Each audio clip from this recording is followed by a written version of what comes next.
2 minute की एक round up report चलाते हैं। आप सब देखिए, उस रिपोर्ट को सुनिए और आप लोगों के पास आऊंगा। उसके बाद आप लोग हाथ खड़ा करेंगे, आपकी भी बात करूंगा। पहले वो राउंड अप रिपोर्ट।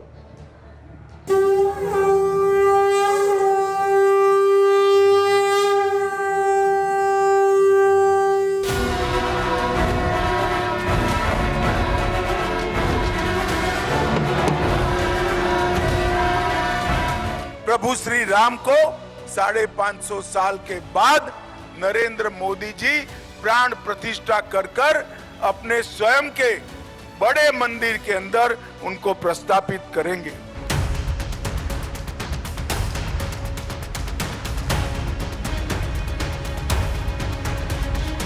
बाईस जनवरी को वो ऐतिहासिक क्षण आने वाला है जब हमारे भगवान राम अपने भव्य मंदिर में विराजने जा रहे हैं।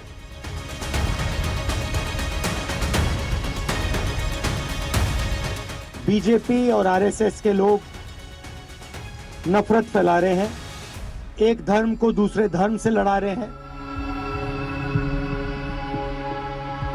अगर 1986 में ताले नहीं खोले जाते तो क्या आज ये दिन आता?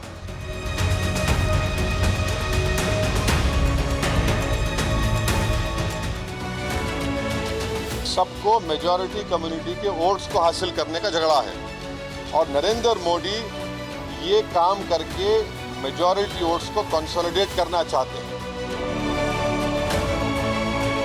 राजीव गांधी प्रधानमंत्री असताना त्याला शिलान्यास हा जो झाला तो राजीव गांधींच्या कालखंडामध्ये शिलान्यास झाला।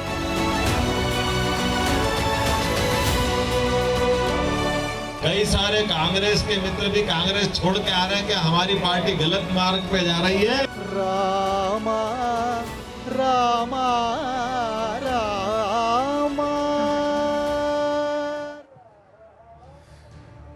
तो देखिए, ये राउंड ऑफ रिपोर्ट हम आपको दिखा रहे थे जिसमें आपने सुना कि हर कोई क्या कह रहा है, जिस पर आज हम बहस कर रहे हैं। लेकिन राजेश जी, 2024 क्या हिंदू वोटों की लड़ाई है, या मैं सवाल को और रिफाइन करूं तो 2024 का नतीजा हिंदू राष्ट्र का जनादेश है? आप इस पर जवाब दीजिए, मैं जाऊंगा जनता के पास इसके बाद। देखिए, मैं यहाँ पर जो सुनने वाले बैठे हैं, वोटर्स भी हैं, अयोध्या के लोग हैं, आप सब लोग हैं, मुझे अपनी बात कहने का ज़रा मौका दीजिएगा। ये हिंदू राष्ट्र का जो कॉन्सेप्ट है, न तो भारतीय जनता पार्टी के मैनिफेस्टो में है, न कभी किसी और पार्टी ने कहा कि हिंदू राष्ट्र बनाएंगे। ये हिंदू राष्ट्र आपके एजेंडा में आ रहा है आज इस मंच से। कभी लोग वोट देते हैं बेरोज़गारी के लिए, बेरोज़गारी दूर करने के लिए, मेडिकल फैसिलिटीज़ के लिए, सबको सुविधा मिले, एजुकेशन मिले, उसके लिए।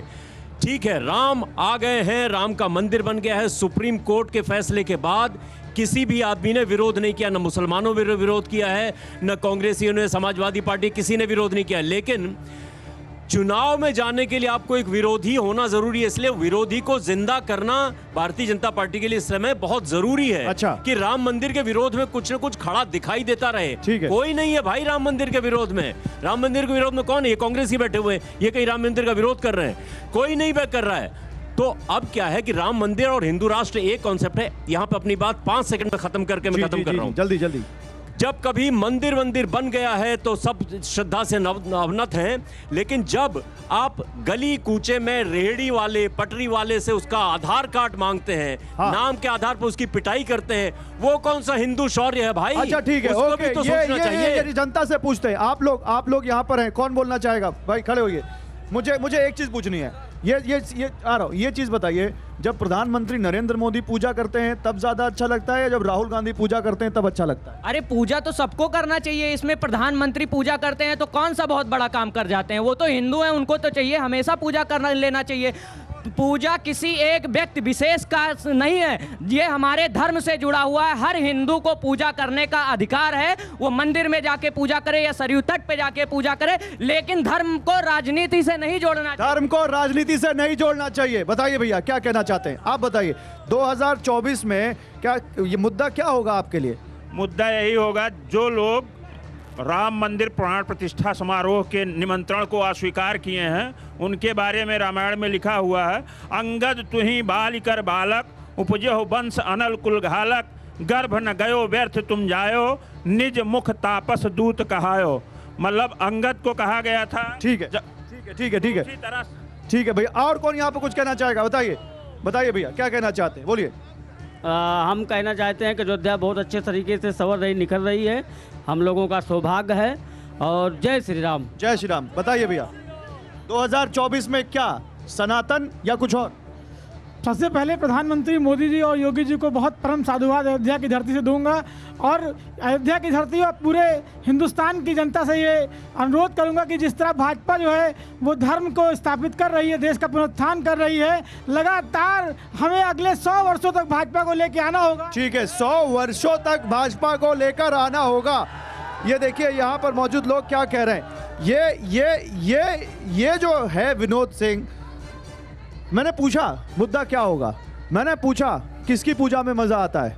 अब देखिए जनता का मैंडेट सामने है, यही वो है, क्या यही वो पिच है जिस पर प्रधानमंत्री नरेंद्र मोदी सबसे मजबूत हैं, फ्रंट फुट पर खेलते हैं, और आज 2024 में भी वो इसको लेकर जा रहे हैं, और आपके पास इसका कोई सलूशन नहीं। बिल्कुल सोल्यूशन है। ठीक है, ये जनता जनार्दन है, अपने विवेक से फैसला लेगी, लेकिन मैं 2-3 बातें कहूँगा। वस्तुतः धार्मिक होना और धर्म का आचरण करना, रावण भी बहुत पारंगत, बहुत साधनारत भक्त थे, लेकिन उनका कृतित्व, उनके व्यक्तित्व, उनकी सोच का खोट देखिए कि कितनी घातक थी। तो ये अंततः भारतीय जनता पार्टी की विचारधारा, भारतीय जनता पार्टी की राजनीतिक लाभ लेने की मंशा, ये सब हमारे देश की तो कह रहे हैं कोई मंशा नहीं हमारी राजनीति। मैं दावे के साथ कह रहा हूँ, पीछे झांके, और इन्होंने जो वायदे किए थे, जो मुखर तरीके से जनता को विश्वास दिलाया था, नाम पर हमारी राजनीति करने की, चुनाव में जाने की कोई मंशा ही नहीं है। आने दीजिए, जब जनता सही से अवलोकन करेगी, आज भी उनके अंदर से पूछिए तो यही है, ये किसी भी जन सरोकार के मुद्दे पर पूरी तरीके से विफल हो चुके हैं। लेकिन हम लगातार इनके मनोभाव का आदर करते हैं, लगातार इनकी बात, इनके भविष्य के प्रति चिंतित होते, सरकार की जिम्मेदारी एहसास दिलाते हुए आंख में आंख डाल के जनता के सवाल करते रहेंगे, न्यायपूर्वक सवाल करते रहेंगे। आदर करते हैं मतलब क्या आप भी सनातन पर आएंगे? नहीं, सनातनी तो हम हैं, अब वो भारतीय जनता पार्टी से पूछ के आएंगे। ये क्या है, ये सत्ता का केवल इस्तेमाल। मैंने कहा राम का कुछ भी सीख लेते, बेसिक भी, तो इस प्रकार का आचरण नहीं करते। कुछ बोलना चाहते हैं? हम तो मां सरयू से और बजरंगबली से प्रार्थना करते हैं भाजपा को सद्बुद्धि आए और राजनीति से ऊपर उठ के अपनी ऊर्जा को जनता की सेवा में लगाए। संगीत मेरा अभिप्राय है।